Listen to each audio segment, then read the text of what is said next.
बहू तुम ऐसा कैसे कर सकती हो डॉट। किस घर में लड़ाई झगड़े नहीं होते, इसका मतलब ये तो नहीं कि इतने पुराने रिश्ते को एक झटके में तोड़ दिया जाए। अपने बारे में नहीं, कम से कम अपने बच्चों के बारे में सोचो। जब समाज की बातों को सुनकर तुम्हारी बच्चे तुमसे शिकायत करेंगे कि आप मेरे पिता से अलग क्यों रहती है, तो क्या जवाब दोगी डॉट। कुछ तो ख्याल करो, कितनी बदनामी होगी। शर्मिला जी अपनी बहू रंजना से कह रही थीं।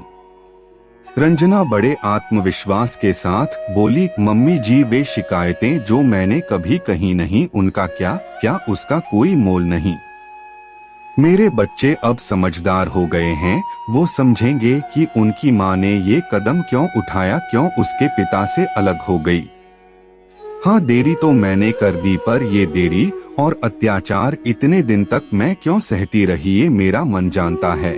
मैं बस इंतजार कर रही थी कि मेरे बच्चे समझदार हो जाएं और अपनी पढ़ाई पूरी कर ले, फिर मैं इस रिश्ते का बोझ नहीं उठाऊंगी। तभी रंजना का पति अनूप आया और बोला, अच्छा बहुत जल्दी तुम्हें एहसास हुआ कि ये रिश्ता नहीं बल्कि एक बोझ है।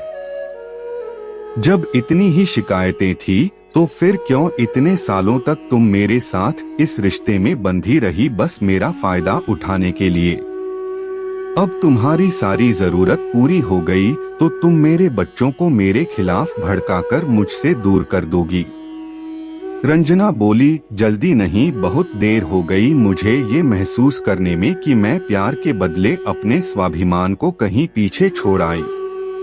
पतिदेव प्रेम देकर तुम्हें मेरा स्वाभिमान नहीं खरीदा, और जहाँ तक बच्चों की बात है, बच्चे अब बच्चे नहीं रहे, वो सब देखते और समझते हैं। ये कदम मैं देर से उठाई, इस बात का अफसोस मुझे हमेशा रहेगा। हाँ, कुछ मजबूरी थी जो तुम्हारे प्रेम में मैं खुद को कम आंकने लगी थी। सच कहा है, किसी ने प्यार अंधा होता है, और तुम्हारे साथ रहना मेरी मजबूरी थी, क्योंकि मैं अकेली नहीं, 2 बच्चों की माँ थी। पर अब कोई शिकायत नहीं। इतना कहकर रंजना अपनी पैकिंग करने लगी। शर्मिला जी बोली, बहू ये तो गलत है, तुमने मेरे परिवार और बेटे का फायदा उठाया और जब अपना काम निकल गया तो जा रही हो डॉट। रंजना बोली, सही कहा आपने, ये परिवार आपका मेरा नहीं, क्योंकि मैंने कभी शिकायत नहीं की और आपने मुझे इस परिवार का हिस्सा समझा ही नहीं, वरना जब ये पहली बार मुझ पर हाथ उठाए थे तब आप मेरे साथ खड़ी होती। जहाँ तक काम निकलने की बात है, तो क्या दोनों बच्चे मैंने अकेले पैदा किया, तो उसकी जिम्मेदारी में अकेले क्यों उठाऊं। शर्मिला जी बोली, बहू ये कैसी बातें कर रही हो डॉट। तुम भूल रही हो कि तुम 2 बच्चों की माँ हो, शर्म लाज भी बेच दिया। इस तरह से बातें करती हो और मेरे बेटे पर इल्जाम लगाती हो कि तुम्हारे साथ वो अभद्र व्यवहार करता है। रंजना बोली, मम्मी जी शर्म लाज का ठेका क्या बस औरत के ही कंधों पर होता है। एक माँ की जिम्मेदारी होती है अपने बच्चों को संभालना, जो मैंने संभाली। अब उसका सारा खर्चा आपका बेटा उठाएगा और मुझसे आप सबका अब कोई रिश्ता नहीं। जहाँ तक बच्चों की बात है, वो कुछ साल में बालिग हो जाएंगे तो वो आपके साथ रिश्ता रखना चाहते हैं कि नहीं, इसका निर्णय वो खुद लेंगे। इतना कहकर अपना सामान लेकर चली गई।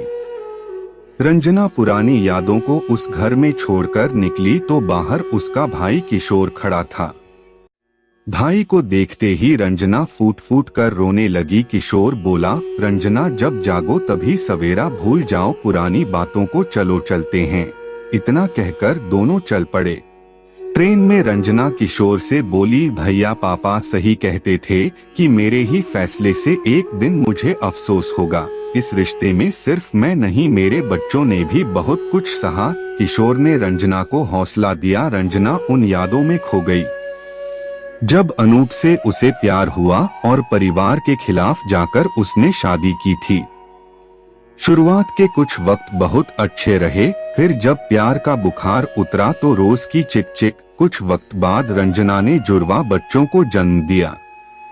उसने सोचा बच्चों की वजह से उनका प्रेम फिर लौट आएगा, किंतु प्रेम तो धूप और छाया की तरह होती है जो आती जाती रहती है। अनूप के व्यवहार के कारण उसका काम मंदा होता चला गया। रोज ऑफिस में किसी न किसी से लड़ झगड़ कर आता और उसका गुस्सा अपने घर पर निकालता। आखिर कब तक कोई सहेगा। धीरे धीरे बच्चे बड़े होने लगे। रंजना बहलाती फुसलाती और कहानियां सुनाकर अपने दर्द अपने बच्चों से छुपा लेती। अपनी मर्जी से शादी की थी, जिसके कारण वो अपने घर वालों को भी नहीं बताती, पर एक रोज जब उसके भाई को उड़ती खबर मिली तो उससे पूछताछ की, तब सारी बात खुली। अब तो बच्चे बड़े होने लगे, पहले तो लड़ाई झगड़े तक बात होती थी। एक रोज अनूप ने रंजना पर हाथ उठाना चाहा तो उसका बेटा उसके सामने आ गया। उस वक्त तो अनूप शांत हो गया। बाद में कमरे में उसने रंजना को भला बुरा कहा और जोर का थप्पड़ मारा कि उसकी नाक से खून निकल गया। अगले दिन रंजना अपनी चोट को छुपाती है। बच्चे सब समझने लगे और माँ को समझाते कि माँ, जिस रिश्ते में आपको सम्मान नहीं मिलता उसमें कुछ नहीं बचता, आप इस रिश्ते से आजाद क्यों नहीं हो जाती। रंजना बोली, बेटा, जिंदगी में जो गलती की है उसकी सजा तो पानी ही होगी। अब कुछ समय की बात है, तुम लोगों की 12वीं की परीक्षा हो जाएगी, तुम अपने लक्ष्य की ओर और मैं अपने नए सफर की तरफ कदम बढ़ाओगी। रंजना एक पढ़ी लिखी औरत थी। इन सभी बातों की जानकारी उसने अपने भाई को थी और भाई के सुझाव पर नौकरी की तलाश में कर रही थी। देखते ही देखते हैं बच्चों के परीक्षा का समय नजदीक आया और ऐसी घटनाएं होती चली गई। सही कहा है किसी ने, जब तक आप विरोध नहीं करेंगे सामने वाला आपको कमजोर समझेगा। रंजना विरोध क्यों नहीं कर रही थी, इसके पीछे उसकी कुछ मजबूरी थी। वो बच्चों का भविष्य खतरे में नहीं डालना चाहती थी, क्योंकि अनूप हमेशा उसे धमकी देता कि अगर तुमने कुछ किया तो मैं बच्चों की पढ़ाई का खर्चा देना बंद कर दूंगा। हद तो तब हो गई, एक दिन बच्चों को ट्यूशन के लिए देरी हो रही थी और रंजना ने बिना अनूप से पूछे उसके पर्स से ट्यूशन के लिए पैसे दे दिए।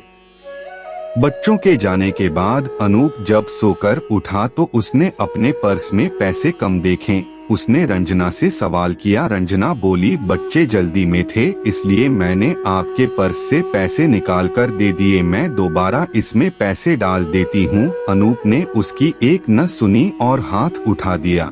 रंजना दीवार से टकराई और उसके सर से खून बहने लगा।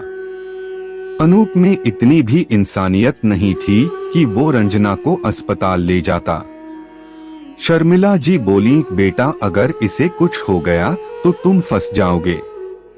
अनूप उसे अस्पताल ले गया। डॉक्टर ने चोट का कारण पूछा तो रंजना बोली, बाथरूम में मेरा पैर फिसल गया और मैं दीवार से टकरा गई। उस दिन भी रंजना ने अनूप को बचा लिया, जो कि गलत था, पर गलती के पीछे उसकी मजबूरी भी थी। समय बिता, बच्चों की परीक्षा खत्म हुई और उसका रिजल्ट निकला। बच्चों को बहुत अच्छे अंक मिले और स्कॉलरशिप मिली। इस बात से रंजना खुश थी। समय रहते ही रंजना ने अनूप पर दबाव बनाया तो उसने दोनों बच्चों को पढ़ने के लिए बाहर भेज दिया। उस दिन रंजना ने अनूप को अपना फैसला सुनाया कि मैं अब इस रिश्ते में नहीं रह सकती और इसके लिए मैंने कोर्ट में अर्जी दे दी है। अनूप ने बहुत हंगामा खड़ा किया, लेकिन रंजना ने उसकी एक नहीं सुनी, क्योंकि उसके बच्चे भी यही चाहते थे।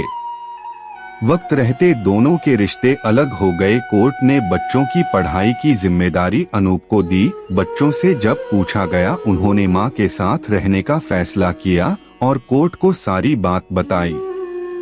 सच कहा है किसी ने, सिर्फ प्रेम से रिश्ता नहीं चलता, उसमें भरोसा, सम्मान और स्वाभिमान भी होना चाहिए, क्योंकि प्रेम से किसी का स्वाभिमान नहीं खरीदा जा सकता।